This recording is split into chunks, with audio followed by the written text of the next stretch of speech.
생명의 위협을 무릅쓰고 독립운동이 가능했던 이유가 무엇인가요? 2024년 6월 22일 중국 현지 답사 2일째 교명 환인 오녀산성. 안녕하세요. 오늘은 동북아 역사기행을 재개하기 위해 중국 현지를 답사한 지 2일째 되는 날입니다. 스님은 새벽 기도와 명상을 마친 후 오전 8시에 숙소를 출발해서 답사를 시작했습니다. 단동에서 남쪽으로 1시간가량 달려 동안까지 가는 것으로 첫 일정을 시작했습니다. 토요일 아침이라 그런지 단동 시내는 한산한 모습이었습니다. 1시간을 달려 동안까지 도착했으나 항구로 들어가는 문은 막혀 있었습니다. 인천으로 가는 여객터미널로 간다고 말하니 지금 한국으로 가는 배는 없어졌다고 합니다. 항구도 보고 압록강 건너 한반도 최서단을 보고 싶었지만 강가까지 접근하기가 어려웠습니다. 할 수 없이 항구에서 조금 떨어진 강변 마을까지 올라가 보았습니다. 마을 끝 지점이 지도상으로 압록강을 볼 수 있는 위치였습니다. 마을 끝에 거의 도착할 즈음 길 옆에 배를 수리하는 모습이 보였습니다. 꽤 큰 배가 여러 대 놓여 있었습니다. 배를 수리하는 곳을 지나니 강가에 모래 언덕이 있었습니다. 더 멀리 바라보기 위해 모래 언덕을 걸어 올라갔습니다. 모래 언덕에 오르니 전망이 좋았지만 악취가 심하게 났습니다. 자세히 보니 모래가 아니라 조개 껍질이었습니다. 한쪽 편은 뜨거운 햇살을 받았는지 속에서 발효가 되는지 김이 많이 나고 있었습니다. 스님이 조개 껍질을 가리키며 말했습니다. 이 조개 껍질로 닭보이를 주면 좋아요.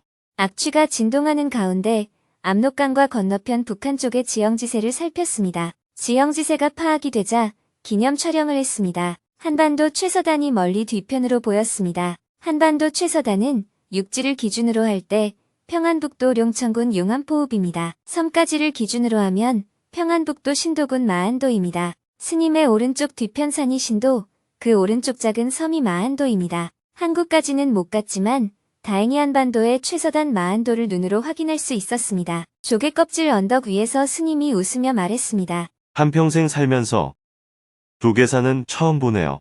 그런데 언덕 위에서 주변을 둘러보니 논밭 사이로 여러 척의 배가 많이 보였습니다. 논밭 사이에서 배를 수리하는 모습도 참 낯선 풍경이었습니다. 조개산과 논두렁배 공장은 새로운 차원의 세상인 듯 했습니다. 땅바닥에 레일을 깔아서 배를 무트로 옮기고 수리를 하고 있었습니다. 강을 따라 조금 더 오르니 황금평 벌판이 나타났습니다. 황금평 벌판과 중국 사이는 압록강이 아주 작은 개천이 되어 흐르며 국경을 형성하고 있었습니다. 양쪽 정부는 철조망을 쳐서 일반인의 접근을 차단하고 있었습니다. 황금평이 시작되는 지점까지 올라오니 압록강 너머 북한 주민들의 모습이 보이기 시작했습니다. 근처엔 철조망과 초소도 있었습니다. 한 무리의 북한 사람들이 지나가는데 자세히 보니 농토로 가는 농민들처럼 보였습니다. 황금평을 지나니 넓은 압록강 줄기가 나타났습니다. 강 건너편은 한반도 육지의 최서단인 용천군 용암포읍입니다. 압록강하고 답사를 마치고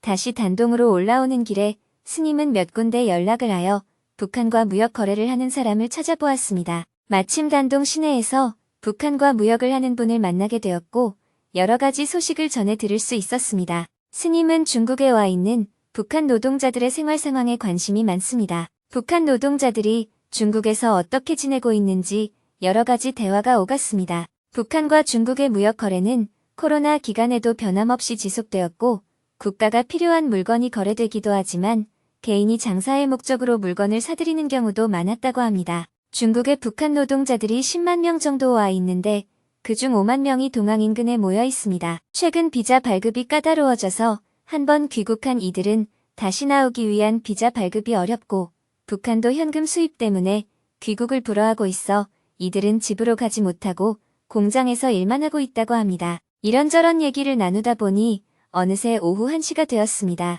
점심이 지난 때라 손님과 함께 식당으로 이동했습니다. 가는 길에 한국에서 들어온 JTS 활동가가 단동역에 도착하여 함께 식당으로 이동했습니다. 단동역 광장의 모택동 주석 동상만 그대로일 뿐 도시는 새 건물이 빠르게 올라가고 있었습니다. 손님과 함께 북한 식당에서 냉면을 맛있게 먹었습니다. 점심을 먹고 나서는 JTS 활동가를 출장 장소까지 태워다 준 후 스님 일행은 다시 답사의 여정을 떠났습니다. 강을 따라 내려가는 길에 멀리 신암록강 대교가 보였습니다. 오늘 저녁에는 환인의 오녀산성까지 가보기로 했습니다. 가는 길은 험한 산간 지역입니다. 오후 5시가 훨씬 넘어서야 환인 외곽에 도착할 수 있었습니다. 환인 시내를 가로지르는 혼강이 보였습니다. 시간이 늦었지만 하지라서 아직 해가 많이 남아 있었습니다. 환인 시내를 통과하니 고구려 첫 도읍지인 홀본산성이 멀리 창밖으로 보였습니다. 현지에서는 오녀산성이라고 불리고 있습니다.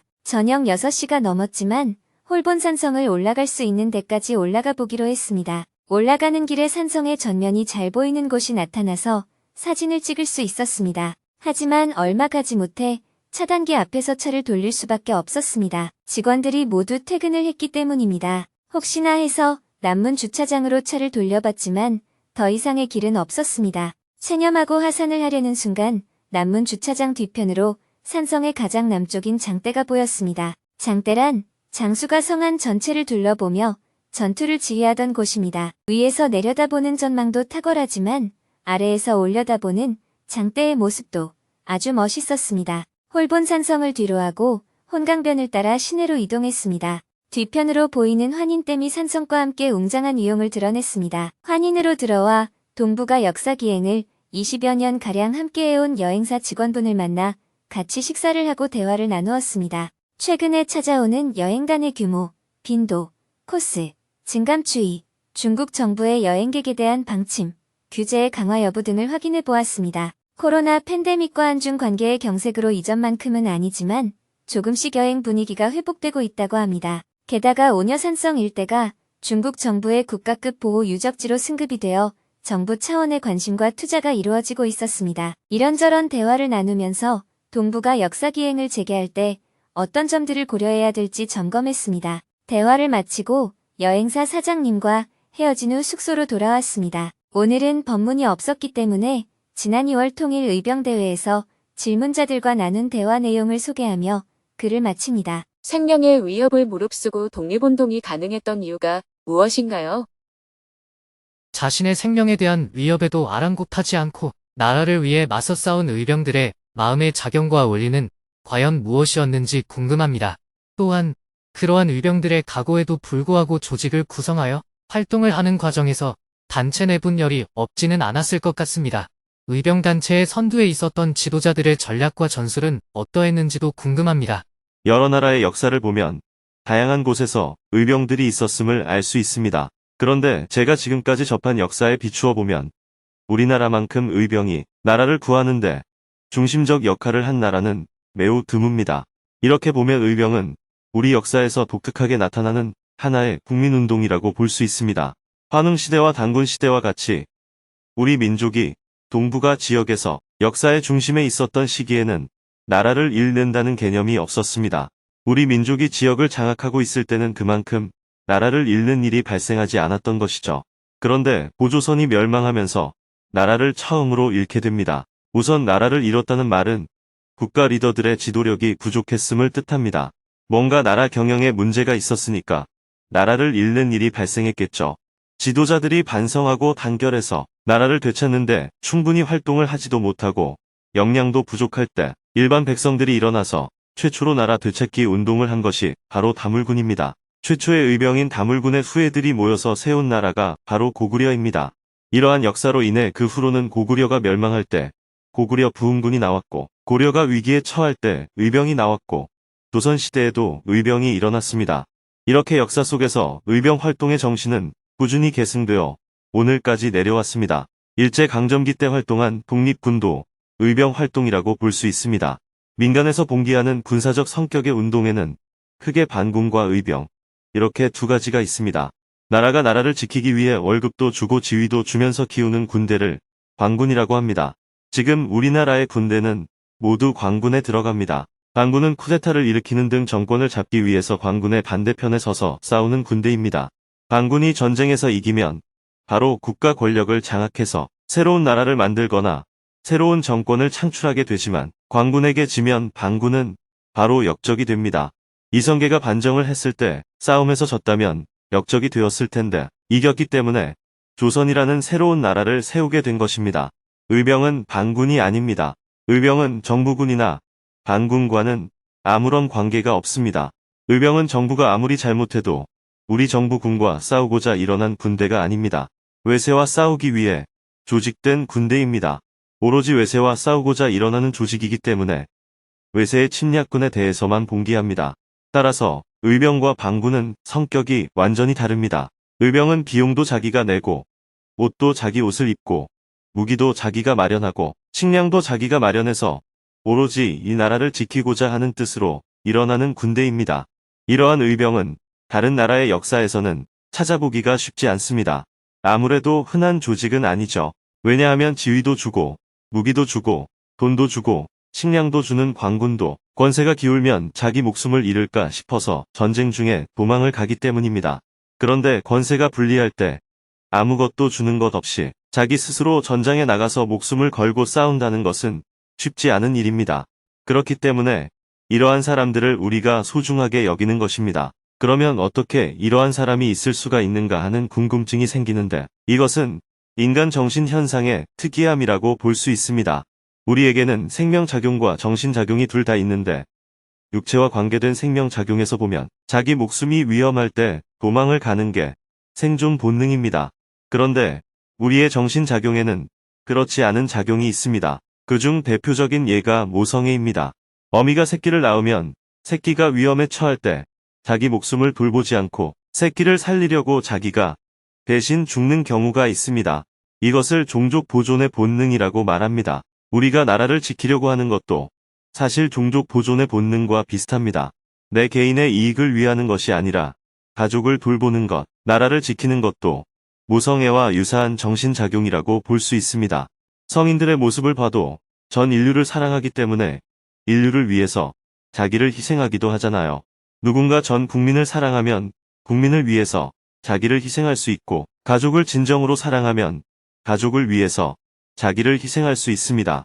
옛날에는 가문을 위해서 자기를 희생한 사람들이 많았는데 그런 것도 일종의 모성애와 같은 정신작용입니다. 자기 목숨을 지키려고 하는 것은 개별 생명을 지키기 위한 생존 본능이라면 모성애의 기본 바탕은 종족 보존의 본능입니다. 이러한 종족 보존의 본능이 있어야 생명의 종이 유지될 수 있습니다. 의병 활동을 할 수 있는 정신작용도 아마 이러한 뿌리에서 유래한 게 아닐까 생각합니다. 마음을 넓게 가지면 이러한 정신작용이 일어나게 됩니다. 마음을 좁게 가지면 자기만 살려는 마음이 일어나고 마음을 넓게 가지면 다른 사람을 살리려고 하는 마음이 일어납니다. 이러한 마음을 일으켜서 의병에 참가했다고 해도 그 마음이 언제나 변하지 않는 것은 아닙니다. 엄마도 아이를 보살피는 마음이 있지만 아이를 때리거나 갖다 버리는 마음이 올라오기도 하는 것처럼 마음이라는 게 언제나 변하지 않는 게 아닙니다. 마음은 늘 죽 끓듯이 변하기 때문에 이럴 때는 이렇게 저럴 때는 저렇게 일어납니다. 의병들도 나라가 위기에 처했다고 하니까 모성 본능이 일어나서 의병군에 참여했지만 그 안에서 지위를 가지고 다투거나 이익을 두고 다툴 일이 있을 때는 아이와 엄마가 싸우듯이 또 싸우게 됩니다. 그 와중에 분열이 일어나서 망하기도 하는 경우가 허다합니다. 처음에 마음을 한번 냈다고 해서 그 마음이 끝까지 유지되는 것이 아니기 때문입니다. 의기투합을 끝까지 잘해서 나라를 잘 지킨 경우도 있고 중간에 분열되어서 파멸된 경우도 있고 그 결과는 여러 갈래로 나타나지만 처음에 참여한 동기는 순수하다고 볼 수 있습니다. 다만 첫 동기가 순수하다고 해도 자기가 권력을 갖겠다는 욕심을 내다보면 갈등이 생기기도 하는데 이러한 것도 모두 인간의 정신작용이니까 어쩔 수 없는 일입니다. 의병은 순수한 동기로 참여했기 때문에 전투에 나가면 두려움이 없어서 아주 뛰어난 역량을 발휘합니다. 반면 잘 훈련된 조직이 아니었기 때문에 실제 전략과 전술을 구사하는 데는 부족함이 많아서 때로는 성과에 비해 희생이 많기도 했습니다. 대체로 의병이 일어나서 싸울 때는 희생이 많은 편이라고 볼 수 있습니다. 저는 예전부터 의병의 마음은 과연 무엇이었을까 하고 궁금했는데 오늘 명쾌한 답변을 주셔서 감사드립니다. 통일 의병이 어떤 마음을 가져야 하는지 올바른 관점을 갖게 되었습니다. 내일은 집안으로 이동하여 국동대혈, 천추묘, 서대묘, 환도산성, 장군총, 광개토대왕비, 오후묘를 둘러보고 오후에는 연길로 이동하여 옛날 북한 난민 돕기를 함께한 분들을 접대할 예정입니다.